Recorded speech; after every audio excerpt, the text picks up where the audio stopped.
I built stuff in these streets. People rely on me. They rely on me. You thought I knew or planned that I was gonna be taking care of my brothers and sisters? I'm the reward. This life I built for you is the reward. You know what? You can leave. It was a case so shocking, so twisted, that it didn't just shake Chicago. It sent chills across the whole country. A young man ended his own mother's life over something unbelievably foolish, and karma came for him faster than anyone expected. Once seen as a rising rapper, showing off flashy cars and stacks of cash online, he became known for something way darker, a story that made people question how someone could go that far. But that wasn't even the full story. What happened after his arrest left everyone speechless. Even years later, when the trial was over and the spotlight faded, prison reports painted a brutal picture. Wilson was attacked behind bars, singled out by other inmates in ways that even guards couldn't stomach. The details left people stunned and asking, how did it come to this? This is the case of Wilson, the rapper who went from living large in his videos to living out a 99-year prison sentence that changed everything. This heartbreaking story took shape in the heart of Chicago, Illinois, a city that never sleeps. Known for its dazzling skyline, that stunning lakefront, and its deep roots in jazz and blues, Chicago breathes pride through every block. Its people, tough, real, and full of hustle, the kind that's been passed down through generations of grit and love for their city. But back in 2012, behind all that energy and rhythm, Chicago was fighting a darker battle. The streets were alive, but they were dangerous too. A surge of violent crime was creeping through neighborhoods, putting fear in the hearts of everyday people. This what's wrong with me. And somewhere in the middle of it all was a young man named Qawmane Wilson, a kid from the early 90s who dreamed big and called himself Young QC. He jumped on YouTube and social media, flashing cash, cars, and confidence, building up his image as the next big thing. But behind those posts, there was a craving, not just for fame, but for everything that came with it. That hunger for attention, money, and power would soon twist into something unthinkable. Prosecutors later said that this obsession drove Wilson down a cold and disturbing road, and at the center of it all was Yolanda Holmes, the one person who had always been there for him. Yolanda wasn't just his mom, she was his world, his rock, his cheerleader, his protector, a single mother who worked hard to give her only son a better life on Chicago's North Side in the uptown neighborhood. Yolanda was a hairstylist who hustled every day to keep things moving. She made sure Wilson had everything he needed, always putting his dreams above her own. She even surprised him with a decked-out Ford Mustang, shining with luxury details that screamed success. To the world, she was a loving, proud mom. And to those who truly knew her, she was generous, fearless, and completely devoted to her son. She never could have imagined that the person she loved the most, her own son, would one day plan her death. On September 1st, 2012, Yolanda Holmes went to sleep in her uptown Chicago apartment, totally unaware that danger was already on its way. Around 4:15 a.m., a man named Eugene Spencer entered the building. There was no break-in, no struggle at the door, because Wilson's then-girlfriend had driven him there and let him inside without hesitation. Inside the quiet apartment, everything seemed calm, until Eugene crept toward the bedroom where Yolanda was resting peacefully. She had no chance to react. He raised his weapon and fired, hitting her while she slept. The kind of moment no one ever sees coming. The attack was quick, cold, and heartless, carried out when she was at her most defenseless. But the horror didn't end there. Yeah, man. About to go get this $1,000 out for the fans, man. Really, I'm gonna take out 20,000, man. Just to show people, you feel me? I'm on a whole different level with this, man. I take this serious, man. So you can't put me in the same category as the others. Yolanda's boyfriend, who was also in the apartment, came running after hearing the shot. Chaos exploded in an instant. A fight broke out, and Eugene attacked him too, knocking him out cold and leaving him bleeding and unconscious on the floor. It was violence beyond belief. Then came the chilling twist, a phone call that changed everything. Eugene's phone rang, and on the other end was his client. The voice gave him one icy command: make sure Yolanda was dead, cold, calm, and emotionless. Following those words, Eugene went back to the bedroom. Yolanda was still alive but barely hanging on. He didn't stop. He used a knife to finish what he started, stabbing her to make sure she wouldn't survive. It was beyond brutal. an act that left even detectives speechless. It wasn't random. It was cold, calculated, and deliberate.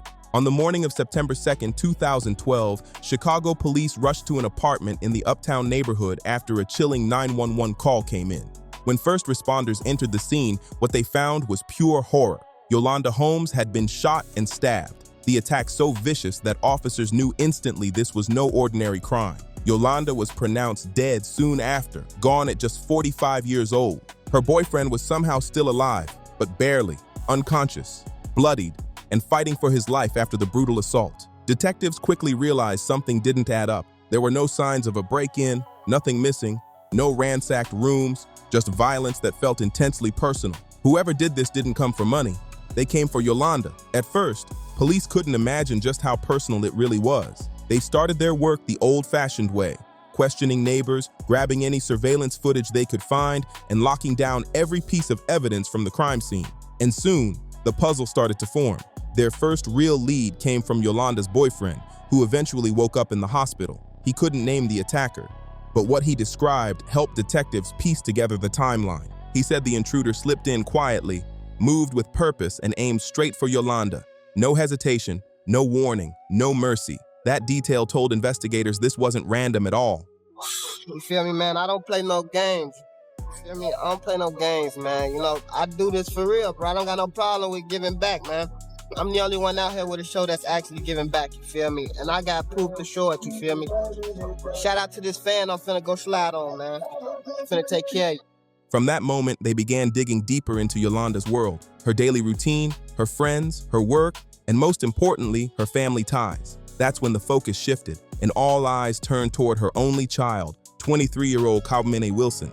At first, detectives didn't have any hard evidence connecting Wilson to the murder, but something about the way he acted just didn't feel right.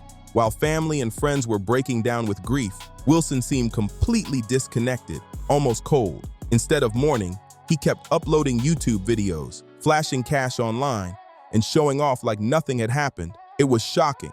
His mother had just been killed, yet he was still out there flexing money in public like a celebrity. That's when investigators started digging deeper, and what they uncovered made their suspicions skyrocket.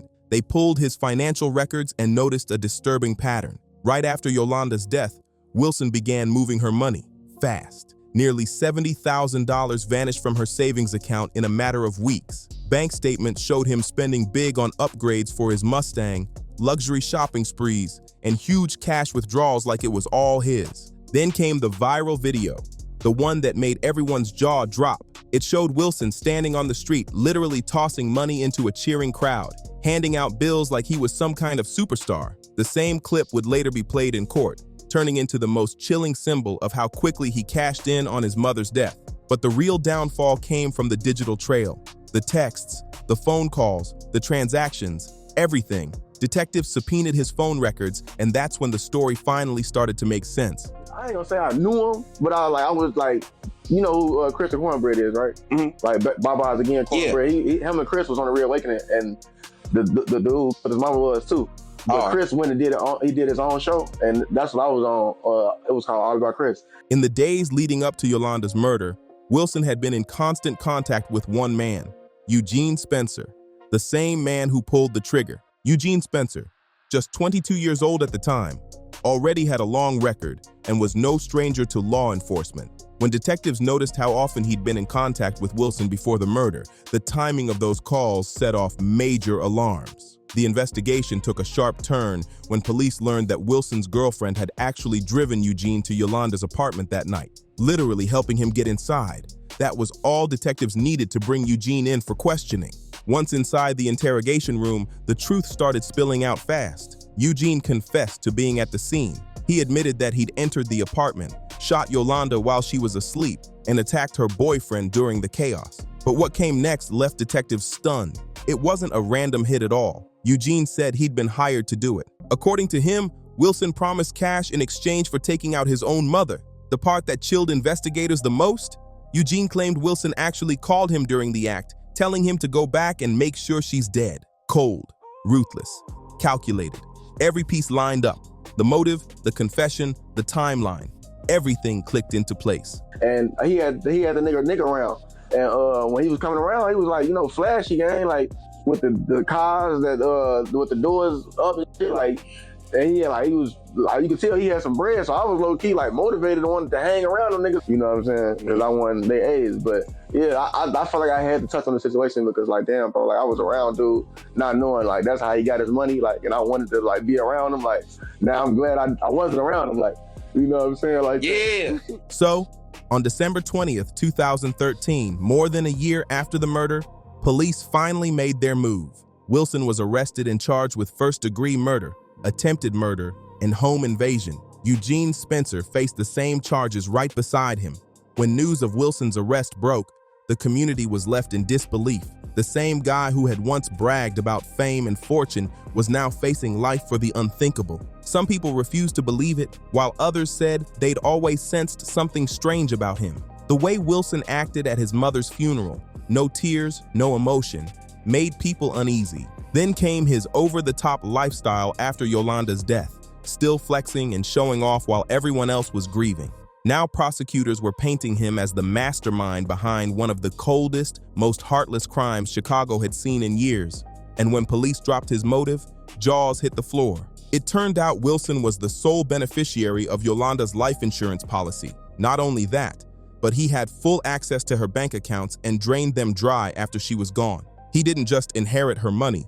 He straight up looted it. Investigators said he plotted the murder just to get control of her savings and insurance payout. It was greed at its worst. In press conferences, officials didn't hold back. They called it an act fueled entirely by selfishness and betrayal. They reminded the public that Yolanda had done everything for her son. She backed his music dreams, supported him emotionally, gave him money when he needed it, even helped boost his image. She was his biggest fan.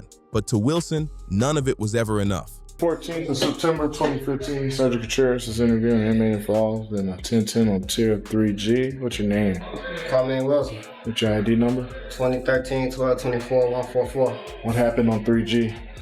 I was standing by the phones and then that guy, I don't know him. I don't know where he came from. I don't know who he is. He got off the table and took his shirt off. Unbuttoned his jumpsuit and stepped to me and just got in like fighting position. Prosecutors said he wanted everything, the fame, the power, the money, and he was willing to sacrifice the one person who truly loved him to get it. As the investigation deepened, even more chilling details came to light. Forensic evidence tied Eugene Spencer directly to the crime scene, giving prosecutors the final proof they needed to connect every piece of this horrifying puzzle. Detectives didn't stop there. They dug up even more evidence that sealed the deal. Security footage placed Wilson and his girlfriend in key spots before and after the murder, proving they were moving around with purpose that night.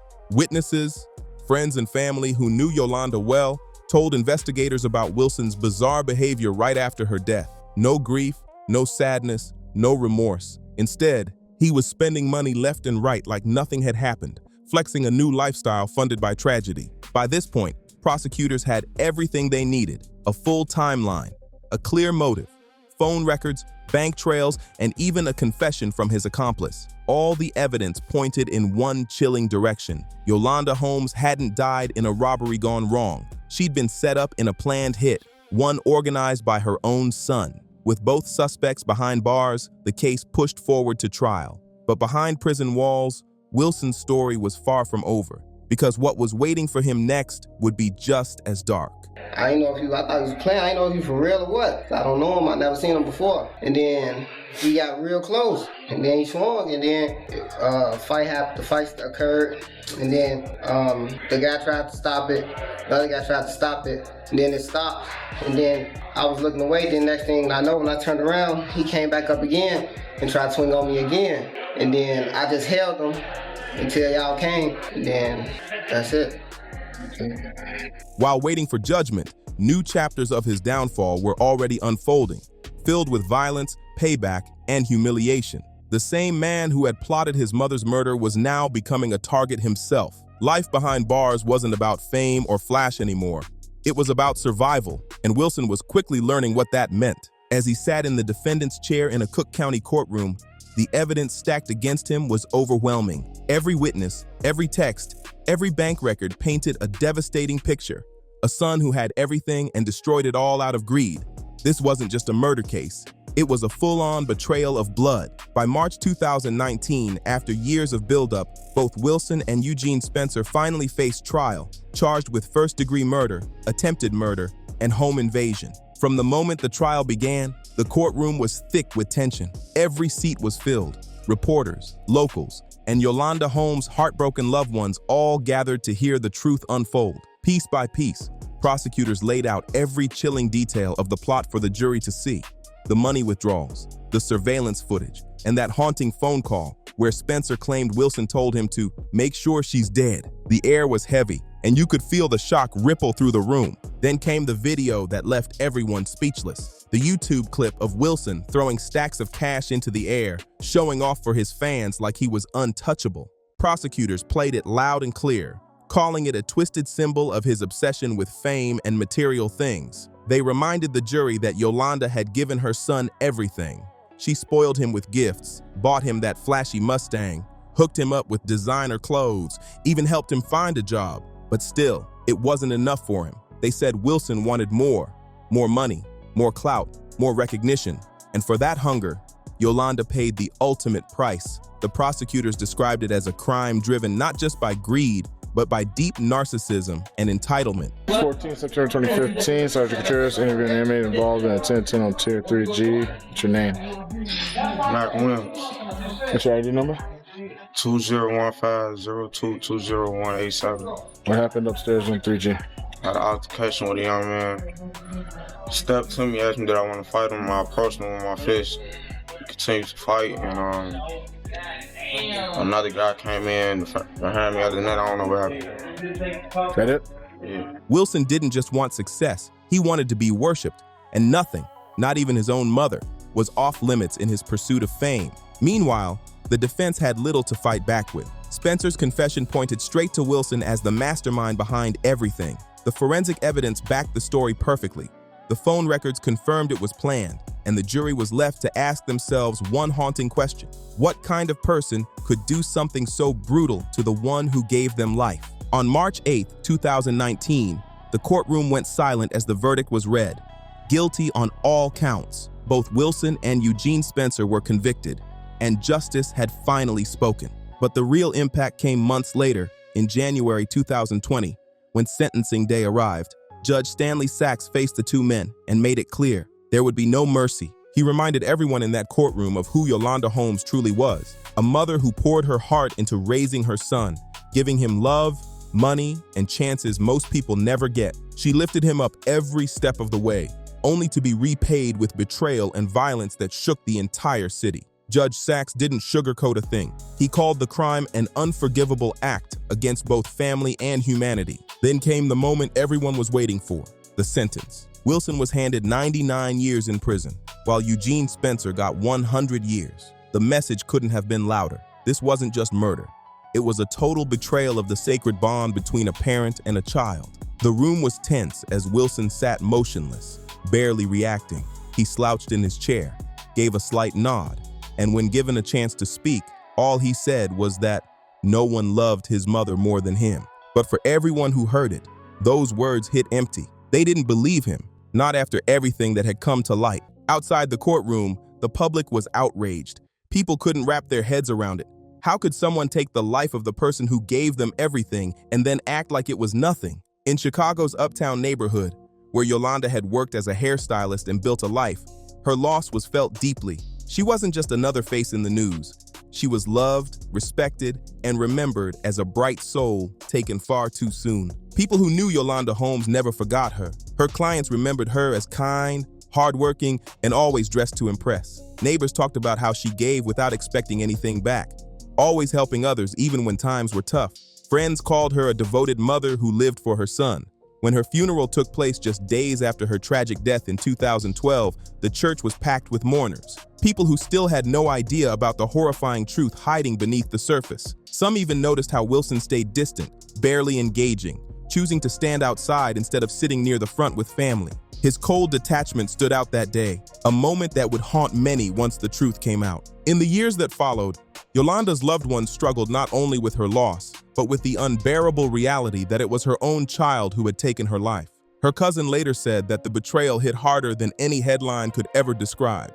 It wasn't just tragic, it was soul-crushing. And while the world mourned Yolanda, Wilson's life behind bars was far from peaceful. By 2015, only a few years into his time at Cook County Jail, he was already learning just how brutal life in lockup could be. That year, an incident exploded that grabbed media attention and raised serious concerns about his safety inside the facility. According to official jail reports, Wilson was attacked during a violent confrontation on Tier 3G. It all started when another inmate suddenly walked up to him while he was near the phones. No warning, no argument, nothing. The man pulled off the top half of his jail-issued uniform, squared up in a fighting stance, and went straight at Wilson. What happened next would make headlines and show just how dangerous things had become for him behind bars. At first, Wilson looked completely thrown off, confused, like he couldn't tell if the other inmate was joking or serious. But that moment of hesitation cost him. The man suddenly swung, landing a hard punch and setting off a quick but brutal scuffle. Another inmate tried to jump in and break it up, and for a split second it looked like things might calm down. But that peace didn't last long. Just moments later, the same inmate came storming back, and this time, he wasn't holding back. Wilson was cornered near the wall as the hits kept coming fast. In the middle of the chaos, he tried to fight back, but it was no use. The situation spun completely out of control until correctional officers rushed in to break it apart and lock down the tier. The tension inside Cook County Jail was boiling over, but the reports that came out afterward were even more disturbing.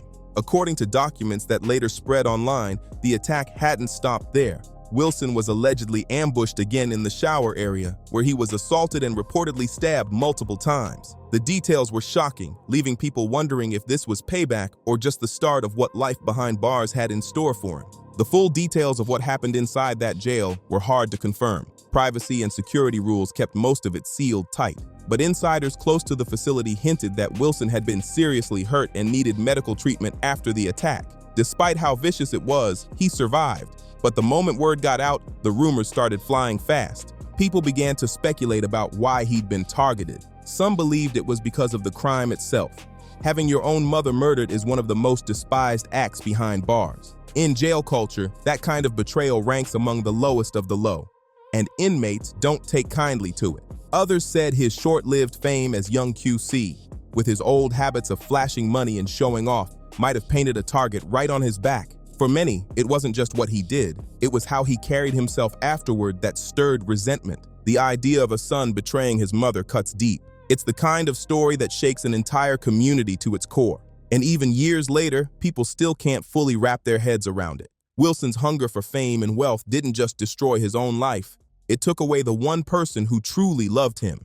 Now, he's serving nearly a century behind bars, locked away with no shot at freedom, forced to live every day with the weight of what he did. This case wasn't about gangs, drugs, or turf wars. It was about greed, ego, and a level of betrayal that left everyone speechless. This case was never about a robbery or some random act of violence. It was about greed, ego, and a twisted sense of entitlement that turned a son against the very woman who gave him life. Yolanda Holmes didn't lose her life by chance. It was stolen from her in a cold, calculated act of betrayal by someone she trusted with everything she had. It's a chilling reminder that real evil doesn't always lurk in the streets. Sometimes it hides in our own homes, behind familiar faces, smiling masks, and quiet lies. Yolanda did everything right.